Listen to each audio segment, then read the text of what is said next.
Students, آج ہم دوسرے لیسن کے ساتھ حاضر ہیں۔ آپ اپنی کتاب کھولیں شاباش، آپ کا صفحہ نمبر ہے 15، اور آج ہم نے جو لیسن پڑھنا ہے وہ آپ کا خلق عظیم سیرت طیبہ حضرت محمد صلی اللہ علیہ وآلہ وسلم۔ آج ہم اس لیسن میں نبی پاک صلی اللہ علیہ وآلہ وسلم کی زندگی کے چند تھوڑے سے نمونے جو ہیں وہ ہم پڑھیں گے کہ آپ نے زندگی کس طرح آپ گزارا کرتے تھے۔ تو آپ صلی اللہ علیہ وآلہ وسلم کے بارے میں بیان کرنا ہمارے لیے الفاظ ختم ہو جائیں گے، لیکن آپ کے اوصاف ختم نہیں ہوں گے۔ تو آئیں چلیں آج ہم ان کے بارے میں پڑھتے ہیں نبی پاک صلی اللہ علیہ وآلہ وسلم کے۔ تو لیسن کا نام ہے آپ کا خلق عظیم۔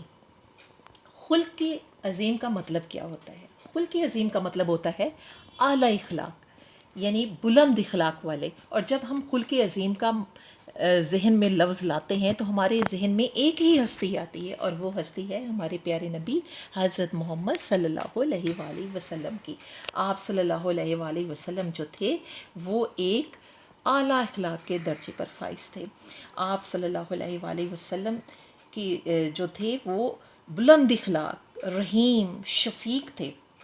اور آپ صلی اللہ علیہ وآلہ وسلم کی اعلیٰ درجے کی گواہی تو اللہ تعالیٰ نے قرآن پاک میں خود دی۔ ارشاد ربانی ہے کہ اے پیغمبر، ہم نے آپ کو دونوں جہانوں کے لیے رحمت بنا کر بھیجا ہے۔ یعنی آپ صلی اللہ علیہ وآلہ وسلم کی زندگی جو ہے وہ سراپا شفقت ہے۔ آپ صلی اللہ علیہ وسلم جو تھے وہ بلند اخلاق کے اتنے تھے کہ نہ صرف آپ کے مسلمان بلکہ کافر بھی آپ کے اخلاق سے، آپ کے اخلاق کی گواہی دیتے تھے کہ آپ صلی اللہ علیہ وآلہ وسلم سے اچھا اور نیک، شفیق، رحیم اور کوئی نہیں ہو سکتا۔ تو کیسی دیکھیں اخلاق کا عالم ہے کہ ایک کافر بھی آپ کے حق میں گواہی جو ہے وہ دے رہا ہے۔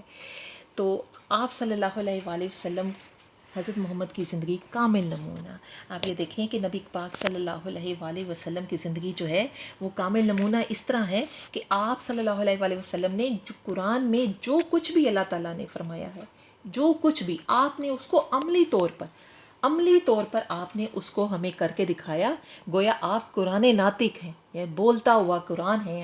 آپ نے اپنی عملی زندگی سے ہمیں بتایا کہ اللہ تعالیٰ نے کیا فرمایا ہے اور کس طرح فرمایا ہے اور کیا کرنے کا کہا ہے۔ یعنی ہم نے اگر کچھ بھی زندگی گزارنے کے طریقوں کو سمجھنا ہے، دیکھنا ہے، تو آپ صلی اللہ علیہ وآلہ وسلم کی زندگی کو دیکھ لیں۔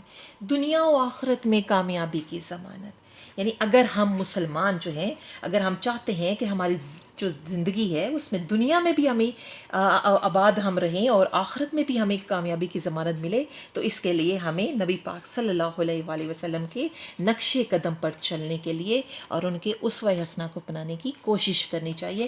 اسی صورت میں ہماری آخرت میں کامیابی کا جو ہے راز ہے۔ اور نبی پاک صلی اللہ علیہ وسلم کے بارے میں اللہ تعالیٰ نے قرآن پاک میں فرمایا، سورہ احزاب کی 21ویں آیت ہے آپ کی، اور اس میں ہے لَقَدْ كَانَ لَكُمْ فِي رَسُولِ اللَّهِ أُسْوَةٌ حَسَنَةٌ، تمہارے لیے رسول اللہ صلی اللہ علیہ وآلہ وسلم کی زندگی بہترین نمونہ ہے۔ تو آپ صلی اللہ علیہ وآلہ وسلم جو تھے وہ اوف و درگزر میں بھی آپ کا جو اخلاق تھا وہ نظر آتا تھا۔ یعنی آپ صلی اللہ علیہ وآلہ وسلم نہ صرف مسلمانوں کے ساتھ بلکہ دشمنوں کے ساتھ بھی اوف و درگزر کا مظاہرہ کرتے تھے۔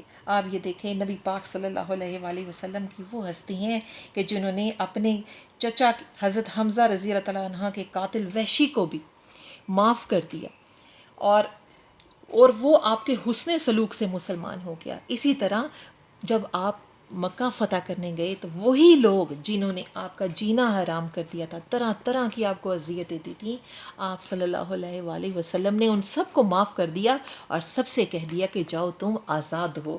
اور اگر آپ طائف پر نظر ڈالیں، طائف کے واقعے پر، تو آپ کو نظر آئے گا کہ کس طرح آپ کو پتھر مار کر لہو لہان کر دیا گیا تھا، اور آپ صلی اللہ علیہ وآلہ وسلم کی منہ سے ان کے لیے کوئی بد دعا تک نہ نکلی۔ یہاں تک کہ حضرت جبرائیل علیہ السلام جب حاضر ہو کے آپ کی خدمت میں اور عرض کیا کہ اگر آپ کہیں تو میں ابھی ان کو تباہ کر دیتا ہوں، لیکن آپ صلی اللہ علیہ وآلہ وسلم نے ان کو معاف فرما دیا اور کہا کہ نہیں، یہ مجھے نہیں جانتے، اور ہو سکتا ہے کہ ان کے نسل میں یا آگے جا کے کوئی مسلمان ہو جائے۔ تو آپ کی رحمت شفقت دیکھیں کہ دشمنوں کے ساتھ بھی آپ کا سلوک ایسا تھا۔ وہ بڑھیا جو آپ کے اوپر کوڑا پھینکا کرتی تھی، جب بھی آپ گزرتے تھے وہ آپ پر کافر عورت جو تھی وہ آپ کو کوڑا آپ کے اوپر پھینک دیا کرتی تھی، جب ایک دن اس نے آپ کے اوپر کوڑا نہ پھینکا تو آپ صلی اللہ علیہ وآلہ وسلم کو تشویش ہوئی۔ آپ اس کے گھر تشریف لے گئی، جب دیکھا تو وہ بیمار پڑی ہوئی تھی۔ آپ صلی اللہ علیہ وآلہ وسلم نے اس کی تیمارداری کی۔ اس عورت نے آپ کے حسن سلوک کو جب دیکھا تو بہت شرمندہ ہوئی اور وہ اسلام قبول کر لیا۔ یعنی ہمارے پیارے نبی کی تو آپ یہ دیکھیں رحمت و شفقت ایسی ہے، عفو درگزر ایسا ہے کہ دشمن بھی جو تھے آپ کے حسن سلوک سے مسلمان ہو جاتے تھے۔ جانوروں پر شفقت، آپ صلی اللہ علیہ وآلہ وسلم جو تھے وہ نہ صرف انسانوں بلکہ جانوروں پر بھی آپ کی شفقت جو تھی وہ جاری تھی۔ ایک دفعہ ایک صحابی نے کسی پرندے کو کے بچے کو اٹھا لیا، وہ پرندہ جو تھا وہ شور مچانا شروع ہو گیا۔ آپ صلی اللہ علیہ وآلہ وسلم نے پوچھا کہ کس نے اس کے بچے کو اٹھایا ہے؟ تو صحابی نے جب واپس لا کر اس کے بچے کو اس کے گھونسلے میں رکھا تو پھر کہیں جا کے اس پرندے کو قرار آیا۔ یعنی آپ صلی اللہ علیہ وآلہ وسلم کی ذات مبارک جو ہے وہ جانوروں پر بھی ویسے ہی رحمت و شفقت والی تھی۔ ایک دفعہ ایک اونٹ والے کو ان کے اونٹ کے بارے میں نرمی کرنے اور اس کو خوراک دینے اور طاقت کے مطابق بوجھ لادنے کا حکم دیا گیا۔ آپ صلی اللہ علیہ وآلہ وسلم کا ارشاد مبارک ہے، تم زمین والوں پر رحم کرو، آسمان والا تم پر رحم کرے گا۔ آپ یہ دیکھیں کہ اگر انسان دنیا میں انسانوں کے ساتھ جانوروں بے زبان جانوروں کے ساتھ رحم کرے گا تبھی تو اللہ تعالیٰ بھی ہم پہ رحم کھائے گا۔ اگر ہم ظالم ہو جائیں، اگر ہم ان پر رحم نہ کھائیں، آپ کے اسوہ پر نہ چلیں تو اللہ تعالیٰ کی ہماری کیسی معافی ہوگی؟ کیسے ہم لوگ خود کو مسلمان کہیں گے کہ ہم اپنے نبی کے اسوہ پر نہیں چلتے رہے؟ تو بچوں سے پیار، آپ صلی اللہ علیہ وآلہ وسلم بچوں سے بے حد پیار کرتے تھے۔ آپ کو جہاں کہیں کوئی بچہ نظر آتا تو سلام میں پہل کرتے۔ کوئی بھی فصل کا پہلا میوہ ہوتا تو سب سے محفل میں موجود سب سے چھوٹے بچے کو سب سے پہلے دیتے۔